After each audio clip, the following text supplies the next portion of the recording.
రుమటాడో arthritis, life long steroids వేసుకోవాల్సింది. దానికి ఏం పరిష్కారమో ఆమె ముందు ఎట్లా ఉంది, ఇప్పుడు ఎలా ఉంది, ఆమె పడినటువంటిదంతా కూడా వివరించడం.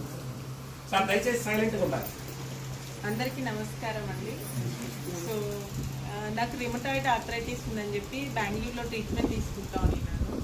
సో ఎంత ట్రీట్మెంట్ తీసుకున్నా సో సైడ్ ఎఫెక్ట్స్ చాలా ఉంటాయి. So everyday minimum 5 to 6 tablets తినాలి. సో అది కాకుండా 2 months వన్స్ చెకప్కి వెళ్ళాలి, బ్లడ్ టెస్ట్ అన్నీ ఉండేవి. సో అంత టాబ్లెట్స్ తింటూనినా కంట్రోల్ అవ్వడానికి యోగా లాంటివి అవసరం అయ్యేవి. సో ఈ మెడిసిన్ గురించి విన్న తర్వాత ఒకసారి ట్రై చేద్దామని చెప్పి స్టార్ట్ చేశాము. స్టార్ట్ చేసిన అలోపతి స్టాప్ చేసేసి ఇవి స్టార్ట్ చేశాను నేను. ట్రై చేస్తే స్లోగా అయినా రిజల్ట్స్ ఉంటాయని చెప్పి. సో మంచిగా అదేమి స్వెల్లింగ్ అంతా తగ్గడం, సో జాయింట్స్ అన్ని స్లోగా ఇన్ఫర్మేషన్ తగ్గించేసి పెయిన్ తగ్గిపోయి నార్మల్ లైఫ్కి వచ్చేసాను. సో ఇప్పుడు నేను కంప్లీట్గా అలోపతి స్టాప్ చేసి ఇవే యూజ్ చేస్తున్నాము.